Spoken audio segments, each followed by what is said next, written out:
பவுலுக்கு வீக்கம் கண்டு அல்லது அவன் சடுதியாய் விழுந்து சாவான் என்று அவர்கள் பார்த்து கொண்டிருந்தார்கள். உங்களை சுற்றிலும் நிறைய சிசிடிவி கேமராலாம் இருக்குது. எங்கேயா இருக்குது?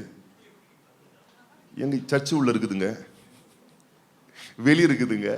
இந்த கேமராவை நான் சொல்லல, உன் பக்கத்து வீட்டுக்காரன் நான் சொல்லட்டுமா, உங்க வீட்டுக்கெல்லாம் நீங்க சிசிடிவி கேமரா வைக்கவே வேணாம். ஆமா, உன் பக்கத்து வீட்டு முக்குல ஒரு கேள்வி இருக்குல்ல, அதுதான் உனக்கு சிசிடிவி கேமரா. உன் எதிர்த்து வீட்டில் இருக்கிறான்ல, அவன் தான் உனக்கு சிசிடிவி கேமரா. அவங்க வேலையை என்னன்னு கேட்டீங்கன்னா 24 ஹவர்ஸும் எண்ணெயை தூக்கி கண்ணில் ஊத்திக்கின்னு அவங்க புள்ளிங்க எங்க போகுது, அவங்க புருஷன் எங்க போறாரு, அவங்க வீட்டுக்கு யார் வராங்க, நீங்க கூட மறந்துடுவீங்க. அது கேட்டு பாரு, கரெக்டா சொல்லணும். அது கண்ணை மூடு, அது குடும்பத்தை பார்க்காது. அது வீட்டுக்கு நீ போய் பார்த்தீங்கன்னா குப்பை மேடா கிடக்கும். அது 24 ஹவர்ஸ் கரெக்டா பார்க்குற வேலை. கண்மேல் உன் கண்ணு மேல கண்ணை வச்சு உன் குடும்பத்தையே பார்த்து நிற்கிதுங்க. இப்படிதான் பார்த்தார்களாம் பவுலை. எப்படி இவங்க விளங்காம போவாங்க, மோசமா போவாங்க, நாசமா போவாங்க பார்த்தார்களாம். இவன் வீக்கம் கொண்டு அல்லது அவன் சடுதியாய் விழுந்து சாவான் என்று அவர்கள் பார்த்து கொண்டிருந்தார்கள். உங்களுக்கும் நான் சொல்றேன், உங்களுக்கு தெரிஞ்சு சிலர் பார்க்கலாம், தெரியாம நிறைய பேர் பார்த்துக்கிட்டு இருக்காங்க. எப்படி இவன் வந்துடுறா பார்த்துடுறேன், எப்படி இவங்க வீட்டை கட்டுறாங்க நான் பார்த்துடுறேன், எப்படி இவங்க லைஃப்ல இவங்க பிள்ளைங்களுக்கு நல்ல லைஃப் செட்டில் ஆகுது நான் பார்த்துடுறேன், எப்படி ஆகுதுன்னு பார்த்துடுறேன்னு நிறைய பேர் பார்த்துக்கிட்டு இருக்காங்க. வாசிங்க பார்க்கலாம். நெடு நேரமாய் பார்த்து கொண்டிருந்தும், பக்கத்துல பார்த்து சொல்லுங்க, அவங்க கொஞ்ச நேரமா பார்க்கலங்க, ரொம்ப வருஷமா பார்த்துக்கிட்டு இருக்காங்க. ஒரு வியாதி வந்துச்சு, வகையா மாட்டலாங்க, சீக்கிரம் இவங்க சுடுகாடுக்கு தான் போவாங்கன்னு பார்த்துட்டு இருக்கு. ஒரு பலவீனம் வந்துச்சு, ஒரு கடன் தொல்லை வந்துச்சு, ஒரு பிரச்சனை வந்துச்சு, அவங்க பிள்ளைங்க போனமா போராட்டம் வந்துச்சு, அரெஸ்ட் பண்ணி ஸ்டேஷன் போவாங்கன்னு பார்த்துட்டு இருந்தாங்க. விலங்காம போவாங்கன்னு பார்த்துட்டு அவங்க ரொம்ப நேரமா பார்த்துக்கிட்டு இருக்காங்க, ரொம்ப நேரமா பார்த்துக்கிட்டு இருக்காங்க. ஆனா நான் சொல்லட்டுமா, உன் துன்பத்தில் ஜெபம் செய்து, உன் வருத்தத்தில் ஆராதனை செய்து, உன் விசுவாசத்தில் உறுதியாய் இருந்தால் காரியம் மாறுதலாய் முடியும். தேவ பிள்ளையே, வெகு நேரமாய் பார்த்து கொண்டிருந்தும் ஒரு சேதமும் அவனுக்கு வராததை கண்டபோது, ஒரு சேதமும் அவனுக்கு வராததை கண்டபோது வேறு சிந்தையாகி இவன் தேவன் என்று சொல்லிக் கொண்டான். அல்லேலூயா.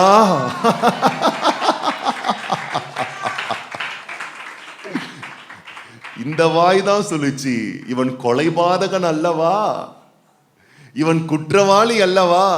நீங்க நான் என்ன சொல்ல வரேன்னா, உங்க மேல எரிச்சலா இருக்கிறவங்க, உங்களுக்கு பிரச்சனை கொடுக்கிறவங்க, உங்களை சூழ்ந்து இருக்கிறவங்களுக்கு நீங்க பட்டரெல்லாம் போடாதீங்க. அவங்கள போயிட்டு நீங்க பட்டர் போட்டு என்ன நல்லவன்னு சொல்லு, என்ன நல்லவன் சொல்லு, அங்கெல்லாம் போய் போராடாதீங்க. நீங்க விசுவாசத்துல உறுதியா இருங்க. அந்த பார்க்கிற கண்களுக்கு முன்பதாகவே ஆண்டவர் உன்னை உயர்த்தி மேன்மைப்படுத்துவார். நாளைக்கு அவங்களே சொல்லுவாங்க, இவர்கள் நீதிமான், இவர்கள் பரிசுத்தவான்கள். நம்ம தான் இவங்களை பத்தி தப்பா புரிஞ்சுக்கிட்டோம், நம்ம தான் இவங்க பேரை தப்பா ரிப்பேர் பண்ண பார்த்தோம், இவர்கள் சரியான தேவனுடைய மனிதர்கள் என்று அவர்கள் சொல்லும்படி கர்த்தர் செய்வார்.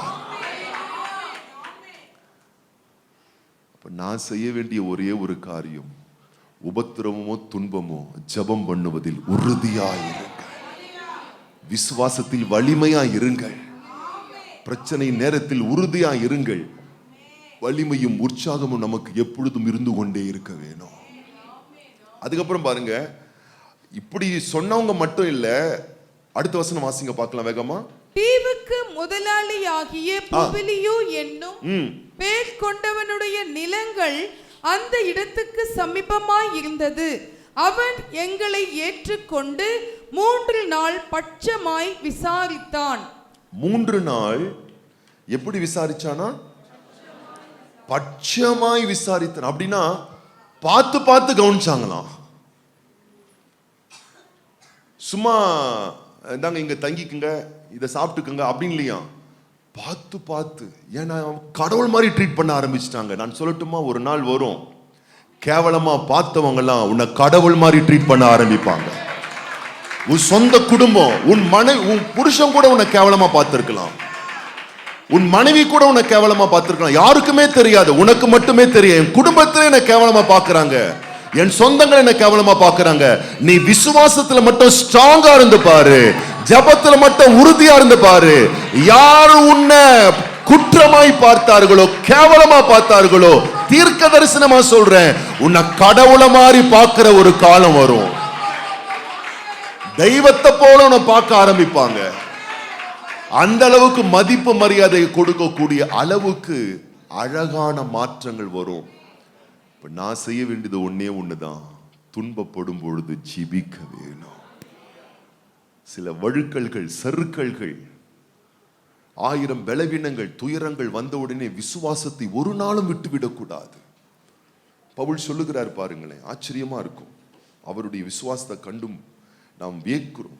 2 கொரிந்தியரின் புஸ்தகம் 12ஆம் அதிகாரம் 9ஆம் வசனம் 10ஆம் வசனம். அதற்கு அவர், என் கிருபை உனக்கு போதும், என் கிருபை உனக்கு போதும், பலவீனத்திலே என் பலன் பூரணமாய் விளங்கும் என்றார். ஆகையால் உன் பலவீனம், உன் சோதனை, உள்குத்து ஊமக்குத்துன்னு 1000 பிரச்சனைகள் வரும் பொழுது கர்த்தர் சொல்றாரு, நீ விசுவாசத்திலே உறுதியாயிரு. அந்த பலவீனத்துல என்னுடைய பலன் பூர்த்தியா உன் மேல இறங்கி வரும். விசுவாசத்தை விட்டு ஓடி போயிராத. உபத்திரவத்திலே பொறுமையாயிரு, துன்பத்திலே ஜெபம் பண்ணு, அந்த பலவீனத்திலே என்னை சார்ந்து கொள். உன் மேல கிருபை, என்னுடைய பலம், என் ஸ்ட்ரென்த் பூரணமா, குறைவா இல்ல, பூரணமா விளங்கும். ஆகையால் கிறிஸ்துவின் வல்லமை என்மேல் தங்கும்படி, கிறிஸ்துவின் வல்லமை என்மேல் தங்கும்படி என் பலவீனங்களை குறித்து நான் மிகவும் சந்தோஷமாய் மேன்மை பாராட்டுவேன். என்ன திரும்ப சொல்றாரு, நான் ஆராதிக்கிறவன் தான், கர்த்தருக்காக வாழ்றவன் தான், ஆனாலும் எனக்கு சில பலவீனங்கள் வருகிறது. அந்த பலவீனத்தை குறித்து நான் மகிழ்ச்சியாவே என்றேன். ஏன் தெரியுமா, சிலர் அந்த பலவீனத்தில் ஆண்டவர் விட்டு தூரமா போறாங்க. ஆனா அந்த பலவீனத்துல நான் கர்த்தருக்குள்ள நான் உறுதியா இருக்கிறேன். அதை நினைச்சு நான் சந்தோஷப்படுறேன். ஏன்னா இப்பதான் ஆண்டவருடைய பரிபூர்ணமான ஒரு பலன் என்னுடைய இந்த பலவீனத்தில் அதிகமாய் வெளிப்பட போகிறது. அப்ப பலவீனங்கள் விசுவாச வாழ்க்கையில வருகிறது என்று சொன்னால் உடைந்து போகாதிருங்கள். உங்களை உருவாக்கக்கூடிய பலன் வெளிப்படுகிறது. அடுத்த வசனம் பாருங்க, அந்தபடி நான் பலவீனமாய் இருக்கும் போதே, நான் பலவீனமாய் இருக்கும் போதே பலமுள்ளவனாய் இருக்கிறேன், பலமுள்ளவனாய் இருக்கிறேன். ஆகையால் கிறிஸ்துவின் நிமித்தம் எனக்கு வரும் பலவீனங்களிலும் நிந்தைகளிலும் நெருக்கங்களிலும் துன்பங்களிலும் இடுக்கண்களிலும் நான் பிரியப்படுகிறேன். நீங்க பிரியப்படுவீங்களா? ஓடுவோம். அவர் என்ன திரும்ப சொல்றாரு, இந்த நேரம் தான் நான் பலப்படுகிற நேரம், இந்த நேரம் தான் நான் உருவாக்கப்படுகிற நேரம், இந்த நேரம் தான் நான் வளருகிற ஒரு நேரம், இந்த நேரம் தான் புதிய புதிய அனுபவங்கள் எனக்கு கிடைக்கிற நேரம், இந்த நேரம் தான் எனக்குள்ள இன்னும் அதிகமான ஃபயர் வருகிற ஒரு நேரம், இந்த நேரம் தான் ஆண்டவருடைய பரிபூர்ணமான வல்லமை என் வாழ்க்கையில் வெளிப்படுகிற நேரம். நான் சொல்றேன், இந்த நேரத்தில் ஒருவேளை உங்களுக்கு மட்டுமே தெரியும், உங்களை அறிந்த தேவன் உங்க போதகர் மூலம் பேசிக்கிட்டு இருக்கிறாரு. நீங்க ஒருவேளை பலவீனத்துல இப்ப நீங்க இருந்தீங்கன்னா, நிந்தையில நீங்க இப்ப இருந்தீங்கன்னா, நெருக்கத்துல நீங்க இப்ப இருந்தீங்கன்னா, துன்பத்துல நீங்க இப்ப இருந்தீங்கன்னா, இடுக்கண்ல நீங்க இருந்தீங்கன்னா, உங்க மேலதான் ஆண்டவருடைய பவர் வெளிப்பட போகுது. உங்க மேலதான் ஆண்டவருடைய வல்லமை வெளிப்பட போகுது. துன்பங்களை கண்டு இந்த காலையில் தேவனை தேடாமல் சிற்றின்பங்களுக்கு பின்பதாக சென்ற எத்தனையோ பேருக்கு முன்பாக, துன்பம் வந்தாலும் கர்த்தரை ஆராதிப்பேன், துன்பம் இருந்தாலும் நான் ஜெபம் பண்ணுவேன், துன்பத்தின் மத்தியிலும் ஆண்டவரை நான் உறுதியாய் பின்பற்றுவேன்னு சொல்லி வைராக்கியமா வந்திருக்க பத்தியா?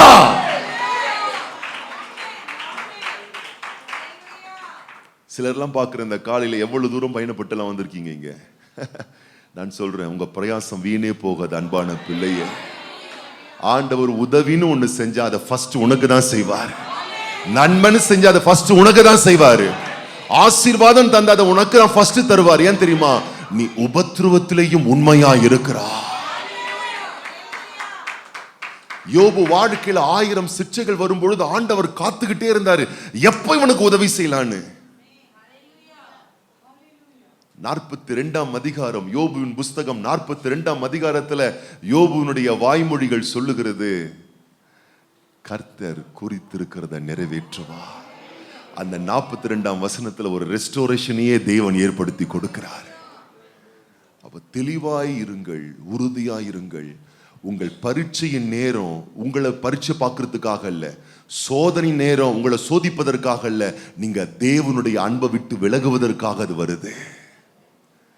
நெருக்கங்கள், உபத்திரவங்களுக்கு அதுக்கு என்ன வேலைன்னு கேட்டீங்கன்னா, பிசாசு அதை வச்சு உங்களை அழிப்பதற்கும், விசுவாசத்தை விட்டு வழி விலகி பின்மாற்றத்திற்குள் போக, பாவ இச்சைகளுக்குள் போக அவன் ஒரு தந்திர வேலையை பார்க்கிறான். ஆனா கர்த்தர் அதை வச்சே உன்னை உருவாக்க பார்க்கிறாரு, உன்னை ஸ்திரமாக்க பார்க்கிறாரு, உன்னை பலப்படுத்த பார்க்கிறாரு. அப்ப நான் என்ன செய்யணும்? உபத்திரவத்திலேயும் உறுதியா இருக்க வேணும், துன்பங்களிலேயும் ஜெபம் பண்ண வேணும், போராட்டங்களிலேயும் பலவீனங்களிலேயும் தேவ கிருபையை நான் சார்ந்து கொண்டா உங்க மேல தேவ மகிமை வந்து இறங்கும். எட்மண்ட் என்று சொல்லப்படுகிற ஒரு மிகப்பெரிய சாகச வீரர் எவரெஸ்ட் சிகரத்தை அடைவதற்காக மேல ஏறினாரு. கீழே இருக்கிறவங்க எல்லாம் ஆவலா பார்த்துக்கிட்டு இருக்காங்க. எட்மண்ட் எவரெஸ்ட் சிகரத்தை ஏறாரு, நிச்சயமா ஏறி முடிச்சிருவாருன்னு. எட்மண்ட் ஏறார், எவரெஸ்ட் சிகரத்தை ஏறி 95% ஏறிவிட்டார். இன்னும் 5% தான் இருக்கு.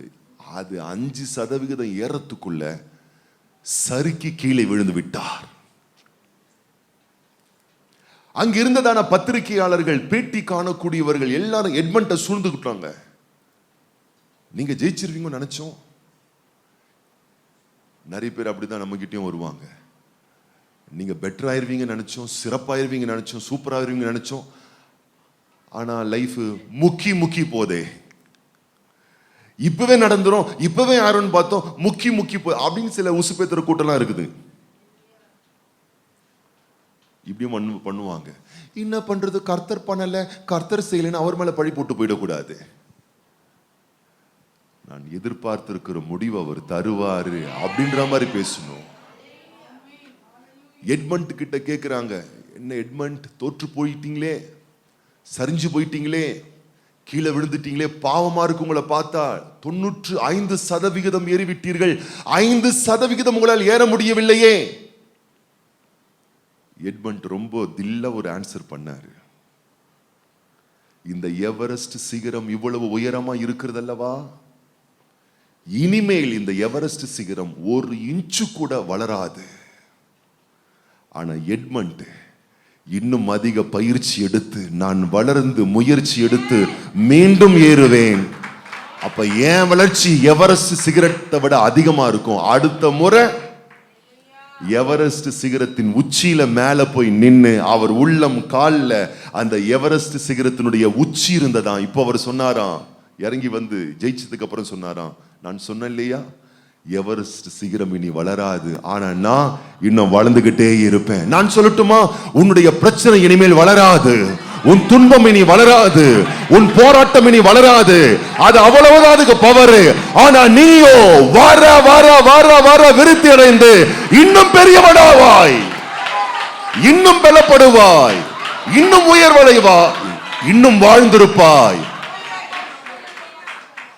துன்பங்களை கண்டு துவண்டு போகாதீர்கள். துன்பம் வந்தால் உறுதியாய் ஜெபம் பண்ணுங்கள். பாம்பு உள்ள கடிக்குது, வெளியே கடிக்குது, அவங்க கடிக்கிறாங்க, இவங்க கடிக்கிறாங்க, பேசாம அப்பாவனுடைய பாதத்துல விழுந்துருங்க. ஆராதனைக்கு அர்ப்பணிச்சு விடுங்க. தேவ சன்னிதானத்தில் அதிகமா தேவனுக்கு ஒப்பு கொடுத்து பாருங்க. அந்த பலவீனத்தில் தேவனுடைய பலன் பூர்த்தியாய் உங்கள் வாழ்வில் வெளிப்படும். ஏன்னா நீங்க ஜெயிக்க பிறந்தவர்.